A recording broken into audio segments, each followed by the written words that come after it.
අපේ බුදුරජාණන් වහන්සේ සම්මා සම්බුද්ධ රාජ්‍ය වෙනුවෙන් පාරමිතා සම්පූර්ණ කරමින් නැත්නම් බුද්ධත්වයට අවශ්‍ය කරුණු එහෙමත් නැත්නම් බුදු වෙනවා කියලා තීරණය කරපු තැන ඉඳලා බුද්ධත්වයේ දක්වා එන ගමන මහා කල්ප අසංඛ්‍ය 20ක් මහා කල්ප අසංඛ්‍ය 20ක් මේ කාරණාව මම හිතන්නේ දෙතුන් පාරක් මෙනෙහි කරන්න වෙයි තේරෙන්න මහා කල්පම 1.140 ඒවා 20ක් තවත් ලක්ෂ 1ක් මේ අම්මගෙන් ආශිර්වාද අරගෙන එන ගමන මේ කාලය ගෙවාගෙන එනකොට මුල් කාලයට කියන්නේ මනෝ ප්‍රනිධානය කියලා. ඒ කියන්නේ මම බුදු වෙනවා කියලා හිතේ විතරයි තියෙන්නේ. මනෝ ප්‍රනිධාන. අපි හැමෝගෙම මනෝ ප්‍රනිධාන තියෙනවා. කාටවත් නොකිය හිතේ තියෙන දේවල් අපි හැමෝම ළඟ තියෙනවා.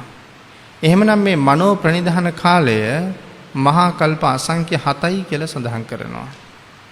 මේ මහා කල්ප අසංඛ්‍ය 7 ඇතුලේ උන්වහන්සේ දකිනවා ලෞතර බුදුරජාණන් වහන්සේලා මුණ ගැහෙනවා. ලෞතර බුදුරජාණන් වහන්සේලා 1,25,000ක් මුණ ගැහෙනවා මේ මහා කල්ප අසංඛ්‍ය 7 ඇතුලේ.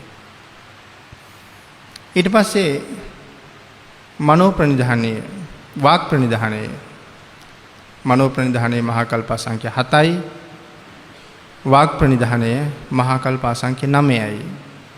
මේ වාක් ප්‍රනිධානයේ ඇතුලේ උන්වහන්සේට මුණ ගැහෙන ලෞතර බුදුරජාණන් වහන්සේලා 3,87,000ක්. ඉතින් මොන තරම් දීර්ඝ ගමනක්ද මේ එන්නේ එතකොට. එතකොට 1,25,000යි 3,87,000යි එකතු වෙච්චාම 5,12,000යි. දැන් බුදුරජාණන් වහන්සේලා 5,12,000ක් මුණ ගැහිලා ඉවරයි. මහා කල්ප අසංඛ්‍ය 16ක් ගෙවිලා ඉවරයි. මේ කාලේ තමයි මුණ ගැහෙන්නේ දීපංකර බුදුරජාණන් වහන්සේ. උන්වහන්සේ තමයි සුමේද තාපසතුමාට නියත විවරණ ලබලා දෙන්නේ සම්මා සම්බුද්ධත්වයේ හැටියට. සැබෑම නියත විවරණයේ ඉස්සරලාම ලැබෙන්නේ උන්වහන්සේගෙන්. අර දානශාලාවට වඩින වෙලාවේ මඩවලේ දිගෑරිලා ඉන්නකොට ඉතින් අතීතේ කොච්චර දියුණුද කියන කාරණාවක් මෙතන තියෙනවා. මේ නියත විවරණ ලබා දෙන වෙලාවේ දීපංකර බුදුරජාණන් වහන්සේත් එක්ක දානශාලාවට වඩිනවා මහරහතන් වහන්සේලා 4,00,000ක්. පින්නතුනි අපේ ගෙදරක ස්වාමින් වහන්සේලා 19කට දානි පූජා කරන්න ගියාම කොයි තරම් කලබලයක් තියෙනවද අපිට. එතකොට කල්පනා කරන්න එකම වෙලාව තුල 4,00,000කට දානි දෙන්න මේ කාලේ මිනිස්සු මොන තරම් දියුණුවක් ලබලා ඉන්නද කියලා. අපි එහෙම දානි දෙන්න ගියොත් දවස් ගාණක් යනවා. ස්වාමීන් වහන්සේලා දවස් කීයක් බඩගිනින්න ඉන්න වෙයිද? මෙතනින් බත් බේසම අරගෙන බෙදන්න පටන් ගත්තාම 4,00,000කට දන් දෙන්න මොන තරම් දියුණුවක් තියෙන්නද ඇයිට. ඒ දානශාලාවට වඩින අතරේ තමයි මේ මඩවල ගොඩ කරන තැනදී මුණ ගැහෙන්නේ. සුමේද තාපසතුමාට හම්බ වෙන්නේ මඩවලක් ගොඩ කරන්න. ඉතින් මිනිස්සු එතුමාට මඩවල බාර දුන්නේ මිනිස්සුන්ට ගොඩ කරන්න බැරි බව දන්නවා. තාපසතුමා 이르දියෙන් වඩින බව දන්නවා. මෙතෙන්ට බහින්නේ 이르දියෙන්මයි. 이르දි තියෙන නිසා 이르දියෙන් මඩවල ගොඩ කරයි. නමුත් තාපසතුමා කල්පනා කරනවා 이르දියෙන් ගොඩ කරන එක වැඩක් නෙමෙයි. නමුත් එතකොට මට පින් සිද්ධ වෙනවා අඩුයි. එනිසා මගේ දාඩියේ කඳුළු මෙතෙන්ට යට කරන්න ඕනේ. කූඩයක් උදැල්ලක් අරගෙන පස් කපා වලපුරෝ ඉන්නකොට තමයි සාදුකාරය ඇහෙන්නේ. හිස ඔසවලා බලනකොට භාග්‍යතුන් වහන්සේ වැඩම කරනවා. මහරහතන් වහන්සේලාත් වඩිනවා මඩවල පිරීලා නැහැ. ඒ වෙලාවේ තීරණය කරනවා අද මගේ ජීවිතේ මම පූජා කරනවා කියලා. එහෙම තීරණය කරලා මඩවල උඩ දිගෑරෙනවා. එහෙම දිගෑරුණත් ඉස්සරහට තව මඩවලක් ළඟට යනකොට තව සීතල වතුර මඩට බහින්න ඉස්සලා තියෙනවනේ. ඉතින් ඒ තරම්ම මේ ඇඟ දිග නෑ. අදහන් කරනවා ඊටාම දිග කෙස් කලඹක් තිබුණා කියලා. හිස මුදුනේ බැඳගෙන. ඒ කෙස් කලඹ ලෙහලා අර ඉදිරියේ තියෙන සීතල පස් මත පැදුරක් එළුවා වගේ කේස කලාපය එලනවා. එතනින් එහාට තමයි මේ ඍෂිවරයා ඉන්නේ. දීපංකර බුදුරජාණන් වහන්සේ මෙතෙන්ට ඇවිල්ලා නතර වෙලා බලනවා කවුද මේ ජීවිතේ පූජා කරපු කෙනා කියලා. එහෙම බලලා උන්වහන්සේ ආපහු හැරෙනවා. බුදුරජාණන් වහන්සේ නමක් ආපහු හැරෙන එකට කියනවා විශේෂ නමක්. නාගාවලෝපණය කියලා. අපි නාග කියන වචනේ පාවිච්චි කරනවා ඇතාට. නාග කියලා ඇතාටත් කියනවා, රහතන් වහන්සේටත් කියනවා, නාගයාටත් කියනවා. මේ නාගාවලෝපනය ඇතෙක් කවදාවත් Tamanට පිටිපස්සෙන් සද්දයක් ඇහුනොත් ඉස්සරහට යන ගමන නවත්තලා බෙල්ල හරවලා බලන්නේ නැහැ. එයා ආපහු බලනවා නම් බලන්නේ නතර වෙලා මුළු ඇඟම ආපහු හරවනවා. එයා ගියපු පැත්තට පසුපස හරවලා එයා ආපු පැත්තට ඉස්සරහ හරවලා තමයි බලන්නේ. බුදුරජාණන් වහන්සේලාත් යම් සිද්ධියක් නිසා ආපහු බලන්න වුණොත් අපි වාගේ බෙල්ල හරවලා බලන්නේ නැහැ කවදාවත්. නතර වෙලා මුළු ශ්‍රී දේහයම හරවනවා ඒ පැත්තට. අන්න ඒ නිසා උන්වහන්සේ හැරෙන එකට කියන්නේ නාගාවලෝපනය කියලා. නාගාවලෝපනය කරනවා රහතන් වහන්සේලා ඉන්න පැත්තට. එහෙම කරලා උන්වහන්සේලාට ආමන්ත්‍රණය කරනවා. ආමන්ත්‍රණය කරලා දේශනා කරනවා, මහණෙනි මේ මඩවලේ දිගෑරිලා මේ 이르දිමත් තාපසයෙක් අපිට ජීවිතේ පූජා කරලා තියෙනවා. මේ පිට මතින් මඩවලෙන් එතර වෙන්නයි ජීවිතේ පූජා කළේ.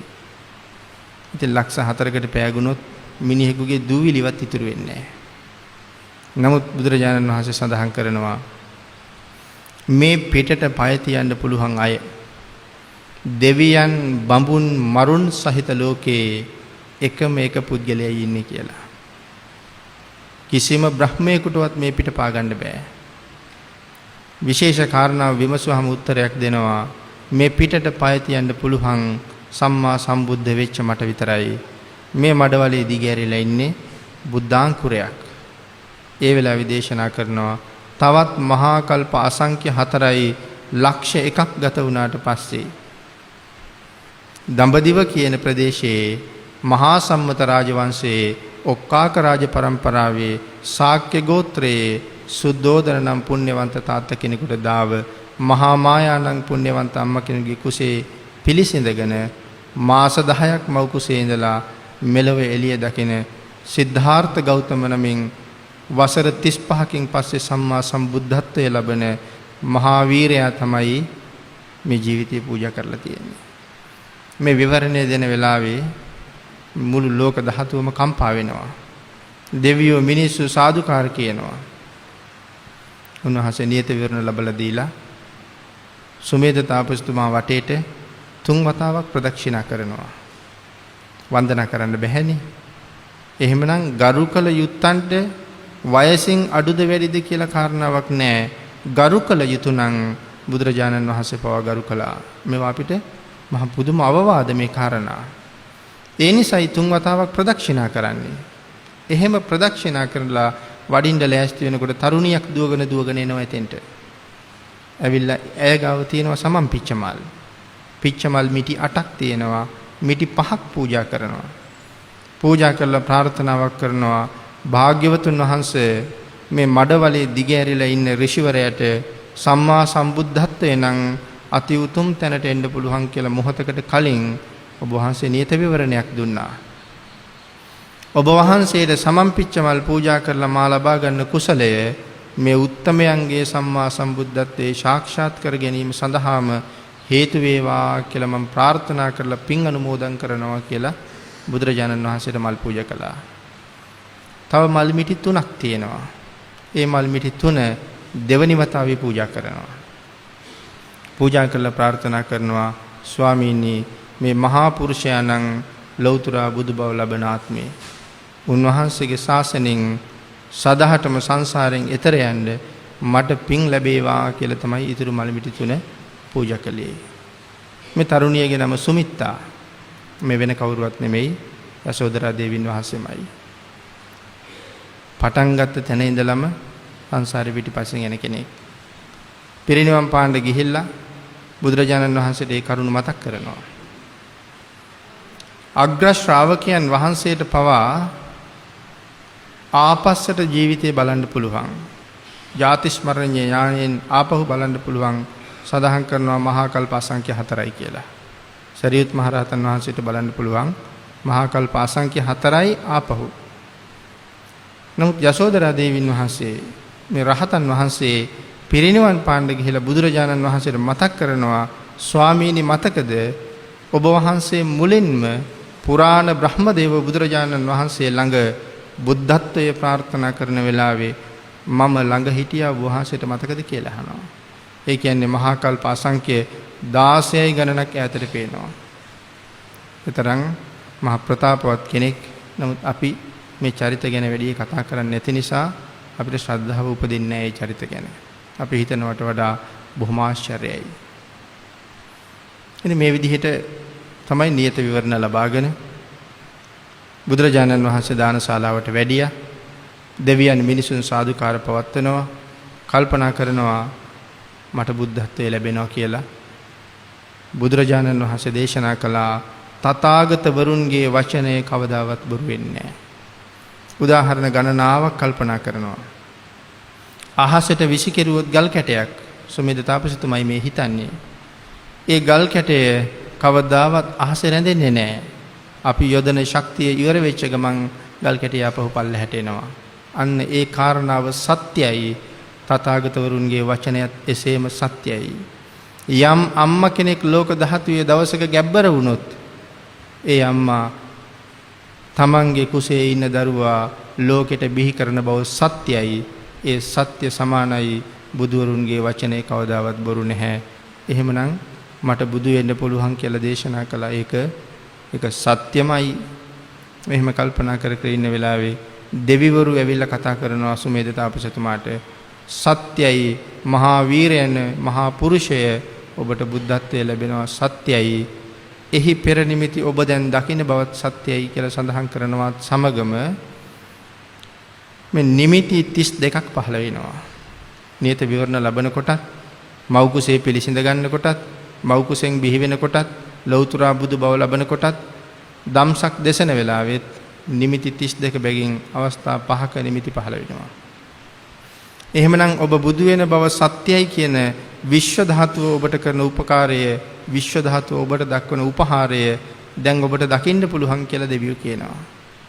ඒ උපහාරය තමයි මේ නියත විවරණය ලැබෙන වෙලාවේ ඇස් පේන්නේ නැති අයගේ ඇස් පේනවා, කන් ඇහෙන්නේ නැති අයගේ කන් ඇහෙනවා, කතා කරන්න බැරි අය කතා කරනවා, ඇවිදින්න බැරි අය ඇවිදිනවා. මේ කුදු වෙච්ච අයගේ කුදු බව නැතුව යනවා, කොර වෙච්ච අයගේ කොර බව නැතුව යනවා. මහ මුහුදේ ජලයේ තියෙන ලවණ රස නැතුව යනවා, මధుර රස බවට පත් වෙනවා. මහා සාගරයේ රැලි නැගෙන එක නවතිනවා. මහා සාගරය පුරාම නෙළුම් පිපෙන්න පටන් ගන්නවා. ගලන ගංගා නතර වෙනවා. හැම ගංගාවකම නෙළුම් පිපෙනවා. මේ මහ පොළොවෙන් වතුර මතුවෙනවා. පොළොව තලයේ සෝදනවා වගේ අති පවිත්‍ර ජලය මහ පොළොව මතින් ගලාගෙන යනවා. කඳු හෙල් මුදුනෙන් මතුවෙන සුදෝසුදු ජල ධාරා කඳු හොදගෙන පල්ලෙහාට ගලාගෙන එනවා. කළුගල් මුදුනෙන් මතුවෙන ජල ධාරා කළුගල් හොදගෙන පල්ලෙහාට ගලාගෙන එනවා. මේ ජලය ගලාගෙන යනවත් එක්කම මහ පොළොවේ එක වැලි ඇටයක් තනකොළ කෙන්දක් පේන්නේ නැතුව 10000ක් සක්වල මුළු පෘථිවි ධාතුවම නෙළුම් මල් යායකින් වැහිලා යනවා. මහ පොළොව කඳු සියල්ල නෙළුම් මල් වලින් වැහෙනවා. සඳහන් කරනවා කළුගල් පලාගෙන දණ්ඩපදුම කියන සුවිශේෂී නෙළුම් වර්ගයක් පිපෙනවා කියලා. ගස්වල කඳන්වල පිපෙන මල් පිපෙනවා. ගස්වල අතුවල පිපෙන මල් පිපෙනවා. අහස තනිකරම නෙළුම් වලින් වැහෙනවා. ඒ නිසා නෙළුම් මල් අහසේ එල්ලෙනවා. වලාකුලක් තරුවක් හිස් අහස නිල් අහස මොකවත් පේන්නේ නැති නිසා ඕලම්බික පදුම කියලා සඳහන් කරනවා. ඊට උඩින් දෙවියන් විසින් තූර්ය වාදනය කරනවා. මනුස්ස ලෝකේ තියෙන තූර්ය භාණ්ඩ වාදනය කරන්න කෙනෙක් නැහැ. ඉබේම භාණ්ඩයේ විසින්ම වාදනය වෙනවා. හැම මිනිස්සෙක්ම පැලඳගෙන ඉන්න අතේ තියෙන මාලේ මුද්ද කරාඹුව වලල්ල මේ සියලු ආභරණ වලින් ඊටාම සියුම් සහ මිහිරි වූ හඬක් නැගෙන්න පටන් ගන්නවා. මෙන්න මේ වගේ නිමිති 32කින් ලෝක ධාතුව විසිරීලා යනවා. ලෝකයට උණුසුම දැනෙන්නේ නැහැ. මුළු ලෝකෙම වායු සමීකරණය කරනවා වගේ ඊටාම සිසිල් සුළඟක් ලෝකේ පුරා හමාගෙන යන්න පටන් ගන්නවා. යටිනුත් මල්, උඩිනුත් මල්, මේ පොළොව ගැබ හරියට මල් වලින් අතුරුපු කුටියක් වගේ මේ විශ්වයේ විතරක් නෙමෙයි සක්වලවල් 10000ක එකම අසිරියයි. මේ සක්වලවල් 10000ම නෙළුම් මල් වැල් වලින් ගැට ගැහිලා කොඩි වැල් වලින් වැහිලායි තියෙන්නේ. අද ලෝකේ අපි දකින ලංකාවේ දකින ඔය හැම කඳු පර්වතයක්ම කඳු කරේට යනකොට අපි දකින සියලුම කඳු මේ සියලුම කඳු බුදුරජාණන් වහන්සේ වෙනුවෙන් එදා මල් පිපිච්ච කඳු ඇටි ලෝකේ ඊටාම උස කඳු මුදුන් හැටියට අපි සඳහන් කරන එවරස්ට් ආදී මේ සියලුම පර්වත කඳු දෙලුම් මල් වලින් වැහිලා ගිහිල්ලා තියෙන්නේ නියත විවරණය ලැබෙන වෙලාවෙත් පිළිසඳ ගන්න වෙලාවෙත් උපදින වෙලාවෙත් බුදු වෙන වෙලාවෙත් ධම්සක් දේශන වෙලාවෙත් මේ අවස්ථා පහෙම මේ නිමිති පහළ වෙනවා. අපිට හිතා ගන්න බැරි එකයි සම්මා සම්බුද්ධ කියලා කියන්නේ කාටද කියලා. උන්වහන්සේ පාරමිතා අනුස්මරණය කළා. පාරමී උපපාරමී පරමත්ත පාරමී සමත්‍රින්සත් පාරමිතා සම්පූර්ණ කරන්න ඕනේ.